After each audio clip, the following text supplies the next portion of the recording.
Bonjour. Éric Gérard, donc moi je suis promoteur, mais de l'économie sociale et solidaire. Je crois que je suis le seul en France. Et je travaille autour des questions de mixité sociale, de réduction de l'empreinte environnementale.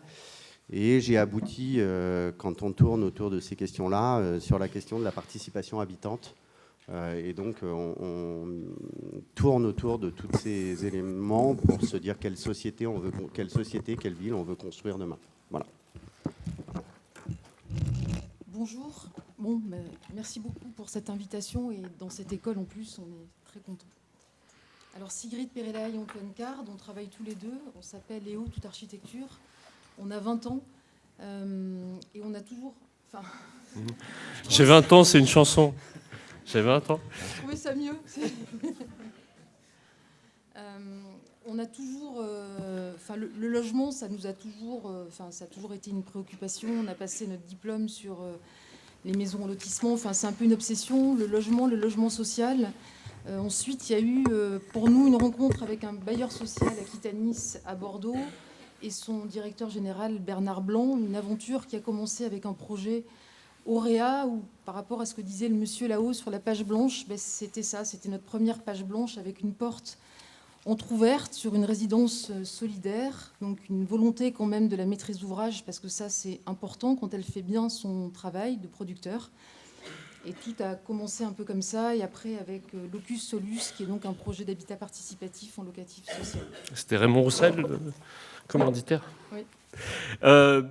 On l'expliquera après, peut-être. Ah, on peut l'expliquer maintenant. Oui, allez-y, si vous souhaitez passer les images. Oui, vous en avez ? Oui, on en a. Alors, allons-y, c'est le moment. D'accord. Donc, on a 10 minutes. Bonjour. Oui, c'est Raymond Roussel. Alors, juste pour la petite histoire, c'est Bernard Blanc, qui était donc le directeur général d'Aquitanis, qui a voulu donner le nom à cette opération au début. Et c'est assez important, parce qu'en fait, donc pour vous situer... Raymond Roussel, pour ceux qui ne connaissent pas, moi je ne connaissais pas du tout, donc je suis assez à l'aise. C'est un écrivain, une espèce de dandy un peu surréaliste. Un écrivain pour écrivain, comme il y a des architectes pour architectes. Peter Zumthor, il y a Raymond Roussel. Ouais, même si Raymond Roussel, il a fait quand même pas mal de pas de côté. Et en particulier, il est l'inventeur du camping-car, ce qui n'est pas rien.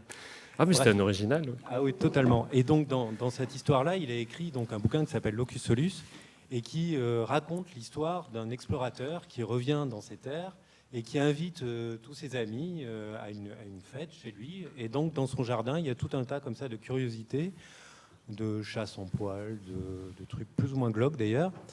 Et en fait, l'idée pour Bernard Blanc, c'était surtout de décrire un lieu dans lequel des expressions individuelles pourraient se développer. Voilà, on commence par la fin, donc pour que tout le monde comprenne. Voilà Locus Solus tel qu'il est aujourd'hui. Il a été livré en 2018. Donc on est au Grand Parc à Bordeaux. C'est une cité HLM d'après-guerre qui est intéressante parce qu'elle est dans Bordeaux. On a posé sur un parking qui appartenait à Aquitanis une grande dalle sur pilotis. Sur cette dalle, un immeuble de logement traversant, lui aussi sur pilotis. On aime bien cette image parce qu'on a vraiment le squelette du bâtiment qui est comme ça une grande structure d'accueil dans laquelle on a travaillé avec les habitants. Donc juste pour vous situer les quelques espaces du projet, on a devant, là où il y a du vert, une ferme urbaine. En fait, c'est un espace planté avec des jardins individuels pour les habitants. On a derrière un espace qui a été ajouté à la programmation initiale où on a un peu de tout. On a un petit équipement.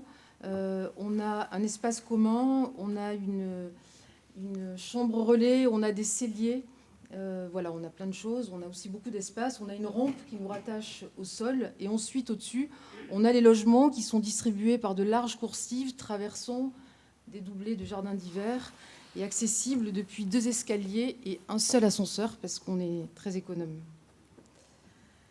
Voilà, finalement, ce qu'on a compris de ce bâtiment, c'est ce qu'on comprenait évidemment quand on a commencé à y travailler avec donc, cette histoire de Locus Solus. Mais aussi rétrospectivement, en fait, on s'est dit, et notamment quand ce bâtiment finalement a été visité, c'est comme ça peut-être qu'il a été un peu vu, parce qu'à la livraison, finalement, personne ne voyait vraiment cet endroit. Pardon, c'est pas assez fort ? Ah ouais. Alors, C'est mieux comme ça? Ah oui. Je recommence. Donc, oui, on s'est rendu compte quand on fait visiter ce bâtiment que c'est finalement lors de ces visites qu'il a pris véritablement vie et que les gens s'y sont un peu attardés. Et en fait, on s'est dit finalement que ce qui comptait à cet endroit-là, c'était probablement tout ce que l'on ne voit pas habituellement quand on fait des photos, des choses comme ça. Et donc, finalement, ce qui nous intéresse quand on en parle aujourd'hui, c'est de parler justement, dans un projet, tout ce qui ne se voit pas. Et au locus solus, c'est bien ça qui compte. Donc, si... Voilà, ce qui a beaucoup compté dans le travail, c'est de partir aussi, puisqu'on était sur une cité HLM d'après-guerre, de partir sur ce qui était déjà là, de ne pas faire une énième table rase et de ne pas non plus finalement redouter le mouvement moderne, mais plutôt d'essayer à la manière de l'Agathon Vassal de le prolonger. Donc ça, c'était quelque chose dont on se disait que c'était déjà là et qu'il fallait le conserver et le regarder aimablement. Voilà le Grand Parc, hein, qui est quand même un endroit complètement étonnant dans Bordeaux, avec des espaces publics, évidemment un grand parc, des immeubles, des tours et des bars. Ensuite, donc de ce lieu, de ce site, tout a un peu démarré donc, sur ce parking, qui est un parking existant, qui était le parking privé d'Aquitanis. Donc on n'avait pas de problème de foncier sur ce projet. Et au départ, justement, ce parking était un peu négligé puisqu'il devait être remplacé par un immeuble qu'on allait construire, remplacé par un bâtiment parking et un immeuble. Et donc nous, on s'est attardé sur ce parking. Enfin, je dis nous aussi parce qu'on a un chien, peut-être ça nous a un petit peu aidé. Donc on a passé pas mal de temps, on a rencontré des gens. Et on a vu qu'il s'y passait plein de choses, que c'était un lieu intéressant, qu'il fallait à tout prix le conserver. Après, on y est arrivé. Bon, on aurait pu ne pas y arriver. Souvent, les histoires se terminent bien, mais... Voilà, donc on a gardé ce parking. Ensuite, ça, c'est l'histoire de Bernard Blanc, qui, quand il a présenté ce projet, donc ça, c'est vraiment le rôle d'une maîtrise d'ouvrage, il a dit, finalement, on se rend compte qu'aujourd'hui, on fait des bâtiments de logement sans les habitants. Les bâtiments sont les fantômes de ce que l'on construit, ce qui est quand même un peu étrange.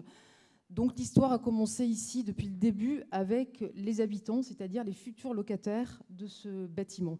Et ça, l'idée, évidemment, c'est de dire quelque chose d'important, c'est de dire qu'un logement, ce n'est pas qu'un logement, c'est un habité, c'est un environnement, c'est une manière d'y vivre. Et c'est finalement ce que l'on oublie souvent quand on parle de collectif, c'est justement le collectif, en fait. Et c'est ça qu'on a découvert aussi quand on a travaillé sur ce projet, parce que de l'habitat participatif en locatif, on était quand même un petit peu dubitatif aussi. On se disait, on avait beaucoup misé sur les espaces communs, ce qui semblait assez logique, mais sur les appartements, sur tout ça, on avait un peu du mal à comprendre ce qui pouvait s'y passer. Ce qu'on a compris, c'est que ce qui comptait, c'était justement ce corps, ce nouveau corps qui était le collectif, c'est-à-dire ce groupe d'habitants qui s'est mis au travail lors de ce projet. Les invisibles aussi dans le logement, c'est les ouvriers, c'est évidemment les bureaux d'études, enfin tous ceux dont on ne parle pas quand on vient parler justement d'un projet. Ça a été l'occasion donc de repas de chantier, voilà, qui se sont naturellement faits, je dirais, avec les habitants, évidemment, toutes les personnes qui participent au projet. Tu veux prendre la suite, peut-être ? Donc ça, vous m'entendez ? Oui. Ça, c'est l'une des premières images qu'on a produites sitôt l'appel d'offres remporté. C'est juste avant la participation, c'est-à-dire qu'on a posé un certain nombre de principes avec la maîtrise d'ouvrage, donc c'était des bases qui étaient très floues, c'est pour ça que l'image est pourrie. C'est-à-dire qu'on a cette grande dalle, on pourrait y revenir plus tard, sur lequel il y avait des velléités d'agriculture urbaine ou moins de planter des trucs, et puis une espèce de structure poteau-poutre posée dans un coin avec des logements, mais c'était à peu près tout. Tout part du parking, donc ça c'est le parking une fois que le bâtiment est construit. Ce parking, on lui doit beaucoup parce que c'est lui qui nous a permis d'avoir des marges de manœuvre, et là aussi peut-être qu'on y reviendra, mais initialement, comme l'a dit Sigrid, on devait produire un bâtiment parking, un immeuble silo en fait, un parking silo, pour stocker les voitures qu'on aurait dû stocker. Enfin bon, bref, une embrouillamini pas possible. Et ce truc-là représentait quand même 30% du budget, c'était considérable. Et nous, on a réussi à prouver, justement, en regardant l'existant, qu'en fait, on n'avait pas besoin de ce bâtiment. Et donc, on a récupéré une partie de l'argent, pas tout, pour faire des espaces communs et pour avoir plus de latitude sur les logements. Là, on voit voilà, ce parking, donc on a gardé exactement comme il était, on a juste redistribué les places. Et ce qui est assez rigolo, c'est que ça, c'est juste avant que les habitants arrivent. Les gamins qui avant jouaient au foot au milieu des voitures, là, ils continuent à jouer au foot. En fait, ça n'a pas changé grand-chose, quoi.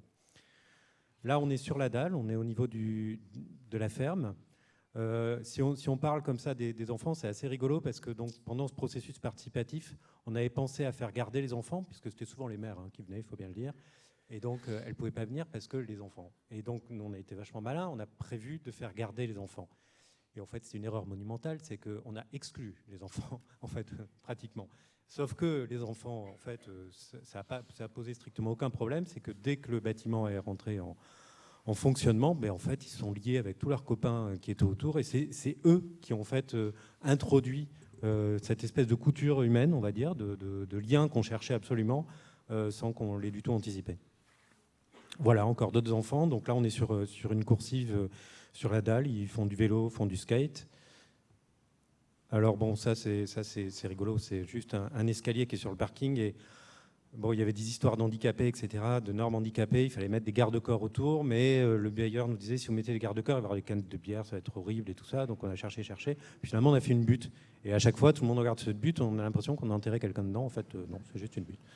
Si, peut-être quelqu'un. Peut-être. L'entrée, bon voilà, ça c'est juste pour dire que dans tout ce processus comme ça participatif, il y a un certain nombre d'espaces qui ont été mis en débat. Alors, on pourra revenir peut-être sur le processus plus en détail plus tard, mais c'était d'un grand pragmatisme, et en particulier l'entrée. Voilà, quand on a réfléchi à ce que devait être une entrée dans une résidence, ben, ça a été résumé à ça. C'est un lieu entre l'intérieur et l'extérieur. Là, on ne sait pas trop où on est. C'est un lieu où il y a un miroir, des boîtes aux lettres, un banc et l'ascenseur, et c'est tout. Voilà, donc là on arrive sur là c'est juste avant l'entrée des habitants. Sur la partie gauche, on a une grande salle donc, qui au départ était destinée à la ferme urbaine pour faire des semis, etc. Puis qui finalement s'est transformée en cuisine. Et puis la cuisine, finalement, on a fêté les anniversaires. Et puis les anniversaires, c'est devenu les mariages. Bon, c'est devenu une vraie salle polyvalente. Voilà, donc quand on dit qu'on est parti de l'existence, c'est qu'on a réussi à construire le bâtiment en gardant le lampadaire qui était là, et c'était très important. Donc je plaisante évidemment, mais on a enlevé le lampadaire qu'on a remis, et c'était très important quand même, puisqu'on les allume quand il y a des grandes fêtes. Voilà, donc là, la dalle qui a été aménagée. Donc chaque locataire a un lopin de terre qui cultive, s'il le veut, autrement il le donne à quelqu'un d'autre. Voilà, sur les ensembles de logements, d'espaces dont parlait Sigrid tout à l'heure sur la dalle, on a une salle polyvalente. Au départ, ça devait être une entreprise, et puis finalement, c'est une salle polyvalente qui sert d'exposition, qui sert de lieu de débat, qui sert de conférence, de plein de choses. On a aussi une maison d'assistance maternelle. Voilà, donc ça, pour nous, c'est quand même très important, et c'est vraiment ce que, pour le coup, nous, on a amené en tant qu'architecte. Là, on n'a aucun problème là-dessus. Ça a été de faire le lien avec la ville. Comment on fait pour que ça ne soit pas justement un projet de logement, mais un lieu d'habiter dans lequel il y ait des interférences, il y ait des interactions avec la ville. La MAM, c'est un très bon exemple. Il y a des gens qui viennent le matin, qui viennent le soir. Voilà, toute la dalle là, est publique, donc il y a pas mal de circulation. Et nous, c'était vraiment un objectif qui nous tenait à cœur. Donc là, ça, c'est les coursives de distribution, donc qui sont côté nord. Alors, elles sont très très larges. Enfin, pour des coursives, elles sont larges, elles font 3 mètres. Et là, on a la partie noire et la partie publique. Donc là, c'est le bailleur qui fait la loi, donc il n'y a rien qui dépasse. Sur la partie gauche, par contre, c'est une partie privée. Et là, c'est libre expression. Le locataire peut faire exactement ce qu'il veut et il ne s'en prive pas. Donc là, on est aux extrémités des coursives et il y a une libre appropriation. Voilà, et donc les logements, ça a été... voilà, tout à l'heure, on parlait de programmes, etc. Les logements, en fait, on s'est rendu compte que ce n'était pas vraiment le sujet. On a eu beaucoup de mal, en fait, à savoir ce que les gens voulaient, parce qu'en fait, ça ne se situait pas au niveau du logement. Ce qu'ils voulaient, c'était au niveau de l'environnement. Ça ne se limitait pas au logement. On a mis un peu de temps à le comprendre, mais au bout d'un moment, on l'a compris. Toujours est-il que les logements, on est venu d'ailleurs pas loin d'ici, on est venu à Saint-Nazaire voir les opérations de la Caton Vassal, on est venu à Rezé, etc., pour essayer d'acculturer. Et petit à petit, on a proposé plein de solutions, comme c'est une espèce de catalogue, et puis on a procédé par élimination. Et petit à petit aussi, grâce aux médiateurs, on pourra y revenir aussi, on a réussi à dégager une espèce de consensus sur un certain nombre de principes. Donc il fallait des appartements très grands. Ils font grosso modo 30% de plus que les plus grands appartements d'Aquitanis, et ils sont tous doublés d'un jardin d'hiver de 3 mètres de large. Donc en fait, ils sont immenses. Et ce qui était important aussi, c'était d'avoir une certaine sobriété dans les finitions. Donc tout est laissé brut, tout ce qu'on a pu laisser brut est laissé brut. avec des interventions des locataires, éventuellement chez leurs voisins aussi, quand c'est nécessaire, sur voilà, des aménagements ponctuels. Voilà, donc il y a pas mal de duplex aussi. C'est vrai que la surface était quand même une demande. Alors, il faut expliquer aussi qu'ils venaient d'appartements qui étaient déjà très grands. Ils venaient tous du parc social d'Aquitanie. C'est en particulier d'un quartier à Bordeaux, dans lequel il y a de très grands logements. Donc c'est vrai qu'ils nous disaient non, mais moi je veux un logement normal, un petit T2 de 70 mètres carrés, ça me va très bien. Effectivement, ce n'était pas tout à fait les canons. Donc bon, là, voilà, en l'occurrence, c'est un duplex. Alors, duplex, on a fait un petit tour de passe-passe. C'est qu'en fait, les planchers sont en bois et métal, puisqu'on n'avait pas d'isolement au son requis. Donc, ça nous a permis d'avoir des duplex à pas cher. Voilà, et donc cette rampe, ça aussi, c'est un lien avec l'espace public et avec le reste du quartier qui est très important et qui est le paradis pour les vélos. Voilà, donc ça, c'est la façade nord. C'est un peu l'esthétique du mal foutu, qu'on assume assez bien, en fait. Voilà, et ça, c'est la façade sud, dans laquelle, là aussi, on a insisté pour qu'il n'y ait pas de réglementation sur ce qu'on met sur les balcons, parce que les jardins d'hiver sont doublés par des balcons. Et donc, voilà, sans réglementation, ça donne ça. Voilà. Merci. Mais il y avait plus de 15 images. C'est la stratégie du plus. On compte très mal. C'est pas le nombre, c'est la vitesse. Et merci. Donc, avant que vous prépariez, juste pour recadrer un peu la figure de Bernard Blanc, que peut-être tout le monde dans la salle ne connaît pas, c'est un maître d'ouvrage qui était auparavant le responsable de l'office HLM de Saint-Nazaire, Silène, qui était originellement la ville où les Lacaton-Vassal avaient le plus construit de logements en France, c'est-à-dire 3 opérations. Et avant qu'il n'aille en construire à Bordeaux, à nouveau sous l'égide de Bernard Blanc, et vous l'avez cité, donc on reconnaît les traces d'une esthétique du disponible. Et puis, en effet, vous avez commencé par dire que vous le présentiez dans cette école, donc c'est vrai qu'on y est tout à fait acclimaté. Comment ? Oh non, peut-être ministre, mais il n'est plus adjoint, malheureusement. Oui. Mais j'ai pas compris pourquoi. Là, ça, Et pourquoi il a démissionné ? Enfin, j'ai vu ça, l'annonce sur le site du Moniteur, je pense, récemment. Cette annonce, ça m'a un peu interloqué. Ça fait pas longtemps. Oui, mais alors, même lui, il démissionne dans une mairie écologiste. Ah oui, on est mal barré. Non, mais bon, allez-y. Ah, pardon. Vous prenez celui que vous avez à côté. Oui, là ça marche. Oui, ça marche. C'est intéressant qu'on parle de Bernard Blanc parce qu'on se connaît un peu et il m'avait proposé de prendre la direction de sa filiale Axanis, qui est la coopérative HLM. Mais comme j'étais nantais avec une famille nantaise, je lui ai dit non Bernard, je n'irai pas chez toi. Ce que je veux dire d'abord, c'est que j'ai beaucoup d'humilité dans la prétention à avoir trouvé des solutions. J'en cherche, mais je ne suis pas sûr du tout de les trouver.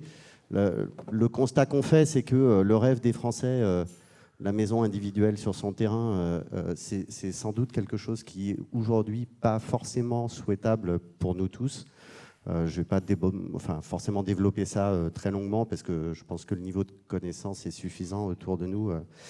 Mais je m'inscris quand même sur un petit point. La vision du nomade ultra branché qui peut travailler n'importe où et vivre n'importe où, c'est très loin de beaucoup de gens que je rencontre. Tous les gens qui sont caristes, boulangers, coiffeurs, aident à la personne, ceux-là, ils ne télétravaillent pas. Et ils ont un budget qui est hyper restreint et chaque centimètre compte dans ce qu'ils sont capables de financer. Donc, on a des fois un tropisme catégorie supérieure. Et je peux vous dire que pour une bonne partie d'entre eux, déjà, leur dire « Vous habitez Sud-Loire, est-ce que vous iriez Nord-Loire ?» c'est pas simple. Bon. Merci pour ce rappel. Ceci étant dit, on sait tous qu'on a une densité à faire. Maintenant, si c'est ça, c'est pas gagné, quoi. C'est pas gagné en termes d'objectifs, c'est pas gagné en termes de projet de société. Et finalement, notre responsabilité collective, c'est comment est-ce qu'on va être capable ensemble d'inventer une densité qui soit une densité heureuse, qui soit un projet de société dans lequel on a envie de vivre. Et puis pour moi, qui suis plus âgé qu'une partie de l'Assemblée, dans lequel j'ai envie de voir mes enfants vivre, quoi. On tourne beaucoup autour de ces questions. La densité, elle permet beaucoup de choses. La densité, elle permet de rencontrer l'autre, elle permet de se déplacer de manière douce, elle permet énormément de points positifs. Donc peut-être qu'il faut qu'on apprenne à déconstruire le regard sur la densité. Néanmoins, elle a aussi la nécessité de s'affronter à la question de l'intimité, à la question de la vie et du charme aussi. Et en fait, au fur et à mesure qu'on a, nous, essayé de réfléchir à ces éléments-là, on s'est dit peut-être qu'il faut qu'on associe les habitants à la réflexion sur nos projets. Et on s'est lancé dans de l'habitat participatif. Alors, ça c'est le degré zéro du participatif pour moi, des logements mieux adaptés aux besoins. Un degré au-dessus, c'est peut-être les capacités de mutualiser des espaces. Construire, c'est polluer. Donc, autant que ces espaces qu'on construit soient utiles, ils aient une intensité d'utilisation. Et aussi, la participation habitante, c'est une prise de conscience collective d'habiter, de partager un lieu et du coup de créer des synergies. Et finalement, c'est cette question-là, moi, que j'ai ressortie à terme. J'ai l'impression qu'il y a des choses qui se parlent dans ce qu'on dit. Et finalement, c'est bien au-delà du bâti, c'est comment on vit ensemble et comment on a appris à vivre ensemble. Le dernier point, c'est la question de la mixité sociale qui nous est très chère à ICO.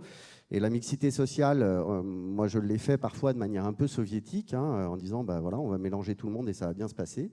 Et puis en fait, ça ne se passe pas forcément bien. Et donc là aussi, le fait d'avoir travaillé collectivement sur du projet, d'avoir été obligé de se rencontrer, mais de se connaître, de prendre des décisions collectivement, d'avoir appris à les prendre, ces décisions collectivement, d'avoir appris à gérer du conflit, ça permet sans doute une mixité sociale qui ne débouche pas sur des affrontements, mais qui débouche sur des coopérations. Et finalement, si la mixité sociale, elle a un sens, pour moi, c'est celui-là. On fait de l'habitat participatif, alors on a un certain nombre de projets. Je voulais dire un tout petit peu le comment. Il y a au début forcément un groupe, soit qu'on crée, soit qui vient nous trouver en nous disant, voilà, ça fait pour certains 5 ans qu'on essaye et puis on n'y arrive pas et on se dit qu'on a besoin d'être accompagné. Il y a ce temps de création du groupe avec des passages assez rigolos et forcément un peu de convivialité, il ne faut pas déconner. Il y a tout un temps de co-conception, architecte, habitant, bureau d'études, dans lequel on va concevoir le projet avec les habitants, qui correspond très bien à ce que vous avez décrit. Alors avec des fois des petites plaisanteries du type confinement sur un groupe de participatifs seniors qui peut apporter un peu de jeu. Et puis après, il y a toute une phase de construction, mais qui n'est pas une phase neutre, dans laquelle on a encore un certain nombre de sujets, de gouvernance, de politique à aborder avec les habitants. Qu'est-ce que ça donne ? Je vous montre rapidement l'habitat participatif Jaguar. Alors, un élément en plan, mais sur ce projet, on est sur un projet qui est BBio -40, qui est biosourcé niveau 3. Je vais un peu vite sur ces questions-là, mais qu'on a vendu à 2 500 € TTC le mètre carré. Quand on est à Rezé, le prix moyen doit être entre 4 500 et 5 000 aujourd'hui du logement neuf. Donc on est quasiment à moitié prix. On s'adresse à des personnes qui sont quasiment toutes sous les plafonds plus en accession. Donc plafond plus en plus ou moins 50% de la population. On construit mixte bois-béton et isolant biosourcé. Alors avec forcément une attention particulière avec les questions de confort d'été que rappelait Vincent tout à l'heure, qui sont aujourd'hui essentielles. Donc on a 40 cm d'ouate de cellulose. Voilà, on est en ballon thermodynamique plus récupération de calories sur les douches. On a inventé, je pense qu'il y avait d'autres gens qui l'avaient inventé avant nous, mais ils m'ont dit on voudrait bien en clair pas chier dans de l'eau potable. C'est pas forcément si simple que ça dans un budget hyper serré. Donc on a juste pris des récupérateurs d'eau de pluie qu'on a reliés aux toilettes en gravitaire. Et ça coûte pour le coup vraiment pas cher. Et tant qu'il pleuvra, tant que les récupérateurs d'eau de pluie seront pleins, ils pourront utiliser de l'eau de pluie. On a fait de la récupération de parquet qu'on a relocalisé sur site. Et le groupe a décidé, à l'occasion d'un départ de Lise, qui était nommé un peu loin, de confier un logement à l'ESAT d'à côté pour faire un logement passerelle pour des personnes en situation de handicap. Et c'est là que c'est assez chouette parce que à la première réunion publique que vous voyez à gauche, personne ne se connaissait, personne ne pouvait imaginer d'avoir une démarche de soutien de ce type-là, de porter quelqu'un en situation de handicap de manière individuelle. Et 2 ans après, le groupe était suffisamment fort pour se dire, bah oui, on est capable. Bon, je passe un peu. On a mis moins de 4 ans entre la première réunion publique, donc pas de groupe, pas d'architecte. On a choisi l'architecte ensemble. On a monté le projet, on l'a construit et on a livré en moins de 4 ans. Donc il y a une salle, pour dire un peu, il y a une salle commune dans laquelle il y a, il y a une maison commune dans laquelle il y a une grande salle. Il y a un dortoir de 16 lits. Ils se sont dit, bah, d'habitude, souvent, on a un studio. Là, ils se sont dit, bah, si on a un studio, ça va être chiant. On va tous avoir envie de le réserver le 31 décembre, en clair. Comment est-ce qu'on va choisir? Ça va être le bazar. Donc, on va plutôt faire un dortoir de 16 lits en mode refuge des Alpes. Et quand on a des copains qui viennent, ils vont se retrouver dans ce dortoir. S'il y a d'autres copains qui arrivent aussi, d'autres copains. Et les copains des copains se rencontreront et ça fera des chocs à pic. Et puis, si c'est papy et mamie qui arrivent, je vais leur laisser ma chambre et puis moi, j'irai dormir dans le dortoir. Il y a bien sûr une buanderie. L'atelier, on l'a couvert, mais on a considéré que les bricoleurs seraient capables de faire les murs, parce qu'à un moment, il y a une question de budget aussi quand même. Et on a utilisé des containers en réemploi pour faire les locaux vélos. Alors ça, c'était un projet de 16 logements. On a fait avec des personnes présentes un autre projet qui est un projet de 100 logements, où là, on a une cage, c'est moche ces mots-là quand même, les cellules et les cages, un jour, il faudra qu'on trouve d'autres mots. Une cage qui est dédiée à de l'habitat participatif. Les habitants ont été présents dès le départ. Là aussi, ils ont choisi l'architecte avec nous. Et ils ont conçu la totalité de leur partie, mais ils nous ont accompagnés aussi sur la conception du reste des logements qui n'étaient pas destinés à des personnes en habitat participatif, locataires sociaux et accédants. Avec une vraie volonté qui nous semblait extrêmement intéressante, c'était de proposer un nouveau regard et un nouveau mode d'habiter à des personnes qui n'étaient pas dans une démarche participative. Et ça, c'est quelque chose que nous, on a beaucoup repris, réinterrogé ultérieurement. Et donc, dans ce projet, vous avez des espaces partagés qui sont à l'échelle des 15 logements, qu'eux ont financés entre eux. Et on a créé des espaces partagés à l'échelle des 100 logements qui, là, sont ouverts à tous les habitants sans qu'ils soient dans une démarche participative. Je vais essayer d'aller vite, donc je vais vous passer ça. On fait aussi un projet de 33 logements avec d'autres personnes qui sont dans la salle, où on a du locatif social, de l'accession sociale, de la SCI-APP, du libre, le libre étant le plus cher et étant vendu à 3 100 €. Et 33 foyers en pur participatif, c'est-à-dire on est parti de la feuille blanche pour construire le projet avec les habitants. Je pense qu'avec ce degré de participation-là, ça doit être un des plus gros de France quand même. Et puis, je voulais finir par ça, en fait. Ce qui nous importe, c'est finalement d'apporter des solutions à une densité vécue différemment. Là, on est sur un projet qui est un projet complètement traditionnel, vendu sur plan, en VFA, et on avait juste gardé un espace capable, mais qui était plus un alibi, en fait, pour faire se rencontrer les gens et pour créer cette conscience collective d'habiter un lieu et pour gérer de la densité de manière positive. Et donc, on a commencé par étudier des solutions, qu'on crée du conflit, mais c'est exactement ce qu'on veut. C'est-à-dire qu'une vie collective sans conflit, ça n'existe pas. Dans les objectifs qu'on a, il y a une dimension d'éducation populaire, mais il y a aussi une dimension de gestion de conflit. Enfin, comment est-ce que les amener à s'interroger, comment est-ce qu'on prend des décisions, comment est-ce qu'on trouve des médiations, comment est-ce qu'on fonctionne collectivement.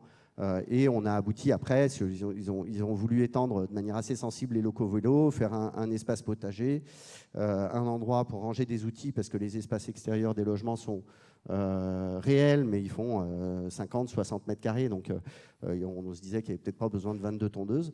Voilà, donc voilà à quoi on aboutissait. Merci beaucoup. Vous pouvez rester sur la diapo. Vous aviez... Oui, celle que vous préférez. Deux petites questions. Bon, vous vous attaquez tous deux, chacun à votre manière, cette interrogation, je dirais, séculaire, qui est suffit-il de regrouper des gens pour en faire un groupe?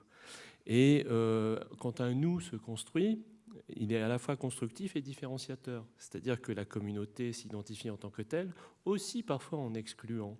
C'est-à-dire ces centrifuges, et centripète. Ça ventile et ça rassemble. Est-ce qu'il y a des gens qui sont partis en cours de route?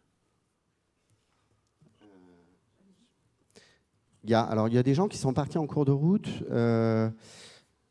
mais il y a surtout des questions aussi d'évolution de vie. 4 ans, c'est pas très long pour construire un projet de ce type, mais dans la vie de quelqu'un, c'est long. Donc il y a les divorces, il y a changement les mutations, matrimonial, d'emploi. Après, je dirais qu'on a... Comment vous gérez ça en tant que promoteur? Simplement, ils partent et puis on trouve quelqu'un qui les remplace. Oui, mais ils se sont engagés à quelle hauteur dans l'opération? Alors l'idée, c'est vraiment que c'est nous qui portons tous les risques, donc ils s'engagent très tardivement. Ils s'engagent une fois que l'appel d'offres est bouclé, que tout est sécurisé, et voilà. Après, s'il part en général. Rezé, on est à 90 réunions, d'accord, entre la première réunion publique et la livraison. Le gars qui s'est fait des 40 réunions le soir, plus une semaine de congé, 6 samedis, voilà, je peux vous dire que quand il part, c'est pas parce que il s'est levé du pied gauche le matin, quoi. Il part, il les a un peu là en général. Oui, mais là, justement, vous soumettez l'adhésion au fait de la souffrance. Non, parce que tous ceux qui sont partis, ils nous ont dit... on part, mais on ne regrette pas parce que finalement, on a quand même vécu une aventure assez extraordinaire. C'est quand même une aventure humaine et un partage autour d'énormément de connaissances. Vous, Archie, vous ne vous rendez pas compte de la chance que vous avez de faire ce métier-là. C'est quand même... On parle de plein de notions, plein de questions de collectif et les gens sont hyper contents de participer à l'aventure. Je ne sais pas quelle... Alors, nous, c'est un peu différent parce que c'est du locatif. Oui, social. Donc, mais c'est différent. Oui, aussi. Ouais. Mais nous, il n'y avait que des locataires. Mais non, mais du coup, ce qu'on a découvert aussi avec les locataires, c'est qu'on est débarrassé de la valeur patrimoniale. Donc, c'est presque un problème en moins. On n'est que sur l'usage. Donc, ça, c'est déjà... Et puis après, ce que vous dites aussi, c'est-à-dire qu'effectivement, ce qu'on se disait, c'est que ce groupe, il s'est construit aussi autour du travail. Après, on avait un médiateur. Faut en baver, quoi. Hein ? Faut en baver. Ben, c'est vrai que Bernard Blanc disait ça un peu au début. On trouvait que c'était un peu... il avait vraiment abordé la question comme ça avec les premières personnes qui étaient venues. Mais oui, il y a un travail. C'est-à-dire que, comme vous le disiez, il y a des réunions. Je ne les compte pas, combien de réunions. Il y a un engagement. Et en fait... et tout ça aussi n'est possible. On en a parlé un petit peu parce qu'on avait un médiateur. Donc, c'est vraiment cette personne qui articule toutes les paroles. Et ça, c'est super important. Donc, on avait avec nous médiation et environnement. Ça, c'est pas notre métier. Enfin, nous, pour le coup, ça, c'est des choses que l'on ne sait pas faire. Donc, on a besoin d'avoir des gens avec nous, mais aussi plutôt du côté de la maîtrise d'œuvre, parce qu'on pense que c'est quand même de ce côté-là toujours qu'on défend les projets. Donc, ça, c'est important. Mais est-ce que le maître d'ouvrage rétribuait ce travail en plus ? Comment ? Est-ce que le maître d'ouvrage rétribuait ce travail en plus ? Nous, dans la proposition qu'on avait faite, on avait, nous, intégré la médiation. Donc, dans les honoraires, on a été très bien payés pour faire ce travail. D'accord. Et nous, on avait le médiateur qui était en sous-traitant. Et voilà. Et après, pour les habitants, c'est aussi finalement la première fois qu'on leur posait cette question, c'est-à-dire de quelle manière vous avez envie d'habiter. Première fois aussi qu'ils pouvaient construire un projet, se projeter. Et donc, de point de vue du locataire, c'est réellement une émancipation. C'est-à-dire que tout à coup, là, mais c'est vous retournez la table. C'est-à-dire vous adressez à des gens, il faut se dire à qui on n'a jamais posé cette question. Et ça, c'est... Avec ce codicile, alors chez vous, ce n'est pas le cas. Et je suis très frappé d'ailleurs que les gens s'engagent aussi tard dans l'opération financièrement. Vous, donc, vous travaillez dans un cadre de logement social avec des locataires qui sont appelés à tourner. Et il y a eu quelques exemples, mais ce n'est pas du tout pour oblitérer toute opération de ce type à l'avenir. Nous, on en avait parlé précédemment. Il y a eu des expériences célèbres de participation dans le logement social. Et souvent, le groupe de locataires qui est le plus enclin à participer est celui qui est le plus à l'aise dans la société, qui a le plus de moyens culturels pour le faire et qui souvent est dans une trajectoire résidentielle ascendante et qui a beaucoup d'ambition sur les espaces partageables et puis qui, suivant cette trajectoire résidentielle ascendante, passe propriétaire assez vite. Enfin, c'était le cas sur l'Alma Gare à Roubaix, qui a été une opération célèbre des années 1970 et début 1980, de la fin des années 70. Et ces gens-là sont partis et ils avaient eu beaucoup d'ambition dans leurs dispositifs et ces dispositifs ont été condamnés et grillagés par le maître d'ouvrage ensuite. C'est un pari très risqué pour le maître d'ouvrage qui fait du logement social dans ce cadre-là. Je travaille aussi avec des locataires sociaux. La question de la mixité sociale sans locatif social, elle n'est pas simple. Deux choses. D'abord, j'ai vécu l'instant il y a très peu de temps. Donc, on a des fois des personnes qui sont effectivement pas du tout sur ce niveau